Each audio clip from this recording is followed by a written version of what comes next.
Bună, dragilor, și bine ați venit la o nouă citire. De această dată vă invit la o citire generală. Dacă titlul v-a atras, înseamnă că aveți aici mesaje pentru dumneavoastră.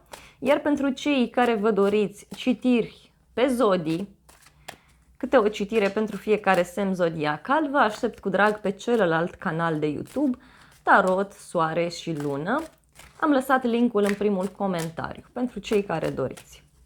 Haideți să vedem, dragii mei. Deja a sărit o carte, a început citirea și aici aveți temperanța, cumpătarea. Văd că pe de o parte lucrurile vi se par bune, pe de altă parte nu vi se par bune. Oscilați, da, pendulați între două situații. Poate reușiți să găsiți un echilibru în viața voastră. Alții văd că încercați să dați din voi foarte multă iubire, foarte multă pace. Încercați să ajutați și oamenii care sunt sub voi, încercați să-i ajutați și pe cei care sunt deasupra voastră. Iar în alte cazuri simt foarte, foarte profund aici faptul că unii vă doriți o împăcare, dacă sunteți despărțiți. Pentru cei care sunteți într-o relație, posibil ca aici să fie o perioadă de pace, de liniște. Iar pentru cei care sunteți singuri, să știți că dacă vă găsiți pacea interioară, liniștea interioară, aveți toate șansele din lume să întâlniți o nouă persoană, să vă întâlniți sufletul pereche. Haideți să vedem mai departe.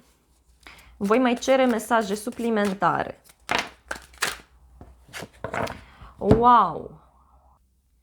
Unii vă simțiți ca reîntineriți aici în toată această poveste, iar valetul de bâte vine și cu un mesaj foarte puternic pentru voi, și anume că poate e bine să trăiți viața la maxim. În alte cazuri văd o pasiune care se renaște într-o relație sau într-o situație în care sunteți voi. Reușiți să vă găsiți echilibru, reușiți să vă găsiți pacea, dragii mei. Și văd aici o schimbare pe care vreți să o faceți în viața voastră. În alte cazuri poate apărea o veste de la drum, adică de la o persoană sau de la o instituție, și această veste este bună. Mai văd aici iarăși că este posibil să faceți o călătorie împreună cu o persoană dragă vouă. Sunteți foarte deschiși în a face schimbări, în a face drumuri și vă văd foarte curioși. Foarte curioși. În alte cazuri, văd o persoană din trecutul vostru, poate fi o persoană mai tânără sau o persoană care se comportă mai imatur și care, să știți că vă poate căuta, vă poate da un mesaj, vă poate suna în următoarea perioadă. Ia să mai vedem noi. Wow, și Marele Preot, foarte frumos. Aici cred că este vorba de un angajament serios. În alte cazuri, sunteți foarte porniți pe a vă dezvolta din punct de vedere spiritual, din punct de vedere personal și probabil unii, nu știu, aveți de făcut o călătorie care ține ori de o sărbătoare, de un loc sfânt. Însă, dacă vreți să faceți niște schimbări în viața dumneavoastră, ele sunt binevenite. Tocmai pentru faptul că aveți o protecție aparte și mai ales dacă acționați cu niște principii de viață foarte bine stabilite, aici poate apărea un succes, poate apărea o ieșire dintr-un blocaj. Alții este ca și cum vă hotărâți să îi ajutați pe ceilalți, să îi inspirați pe ceilalți. Dar încercați să fiți atenți, pentru că aveți și persoane în jurul vostru care încearcă să profite de bunătatea voastră. Văd că aveți aici tendința unii dintre voi să vă călcați pe suflet. Haideți să mai vedem. Totuși, dacă sunteți într-o relație serioasă, într-o relație cât de cât frumoasă, să știți că aici sunt foarte mari șanse de căsătorie. Și este o persoană destinată vouă, să știți.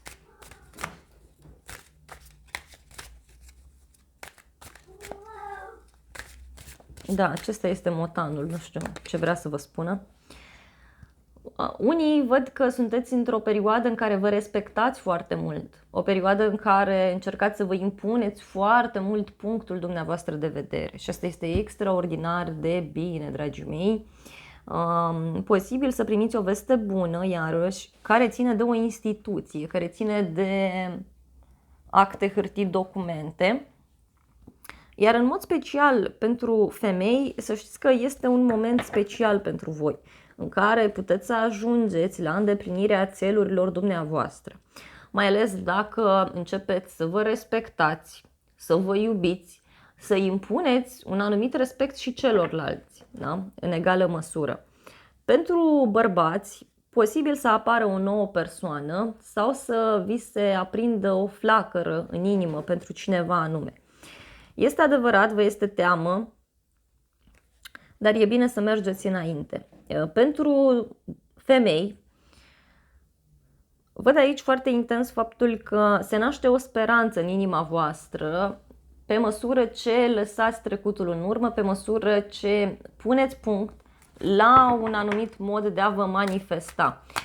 Poate este bine să trăiți momentul prezent, să vă bucurați de viață. Ok, iarăși a ieșit acest 8 de cupe, care vorbește despre un sacrificiu, dragilor. Cineva sacrifică, cineva lasă în spate.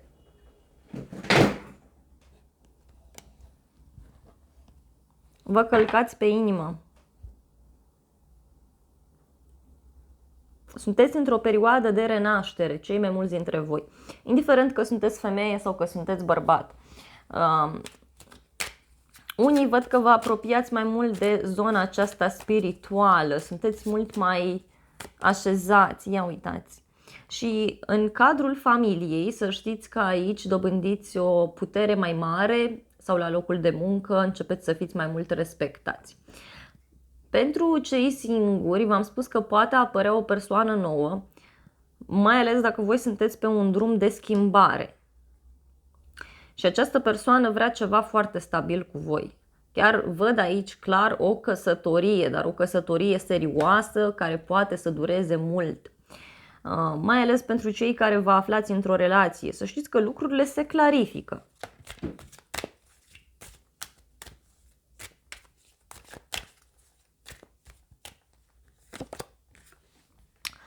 Wow, Marea Preoteasă! Pentru voi destinul vă zâmbește. Aflați niște informații foarte importante la acest drum pentru unii, pentru alții așteptați o veste, văd, care ține de un drum, care ține de o instituție, care ține de niște studii înalte, da? Și răspunsul să știți că este pozitiv, așa cum v-am spus și la început. Bineînțeles că aveți ocazia să aflați niște secrete, da? Aveți ocazia, iarăși unii parcă vă căsătoriți în secret, faceți o ieșire cu persoana iubită în secret, deci sunt lucruri ascunse aici, dragii mei. Wow! Aveți foarte multă speranță, cred că mulți sunteți într-o perioadă în care vreți să trăiți viața așa cum este ea. Vreți să vă bucurați de tot ceea ce este în jurul vostru. Indiferent că sunteți femeie sau că sunteți bărbat. Dacă sunteți bărbat, văd o femeie care are un rol foarte important în starea voastră de spirit. Dar dacă sunteți femeie, iarăși, văd că o să începeți să trăiți cu mai multă bucurie de viață. Și pentru cele care sunteți singure, chiar aveți ocazia să cunoașteți pe cineva. Dar mai întâi văd că trebuie să vă cunoașteți pe voi. Chiar dacă sunteți într-o relație, până nu vă puneți bine cu voi, până nu vă cunoașteți voi foarte bine, nu o să rezolvați. Da?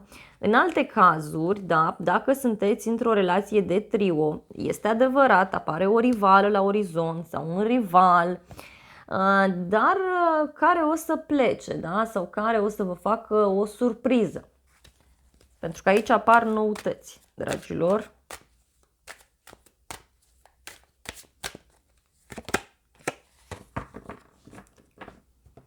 Așa cum v-am spus și la început, încercați să fiți puțin atenți pentru că sunt persoane care profită puțin de bunătatea voastră.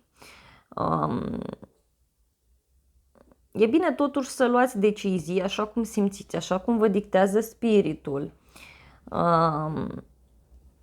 Pentru că v-ar ajuta mult. Iarăși, ce văd aici foarte intens este o împăcare sau o dorință a voastră de a echilibra o problemă care ține de o familie, de o casă, de un grup de oameni, de niște bani, dar este ceva ce voi considerați, nu știu, că este negativ. Este ca și cum cineva vrea să vă păcălească, cineva vă cere, da, ceva anume.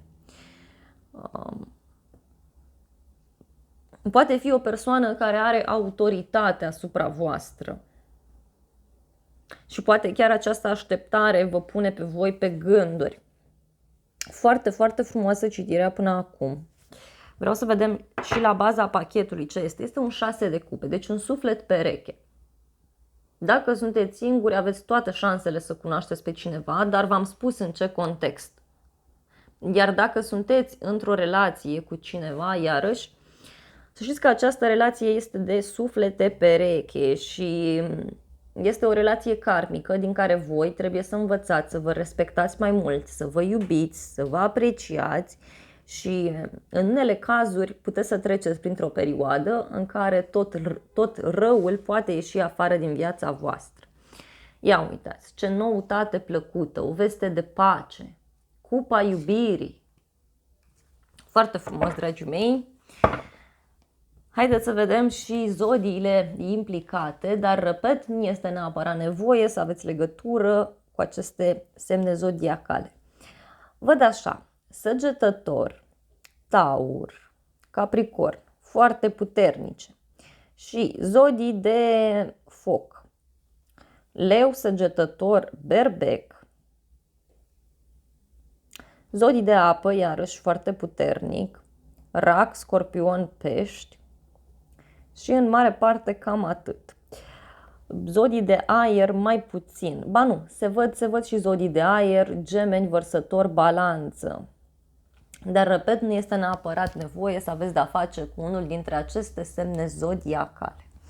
Dragilor, aceasta a fost citirea voastră de această dată. Eu vă mulțumesc frumos pentru vizionare, vă iubesc, vă îmbrățișez cu drag pe toți. Să aveți parte de o zi sau de o seară binecuvântată și să ne revedem cu bine și la alte citiri.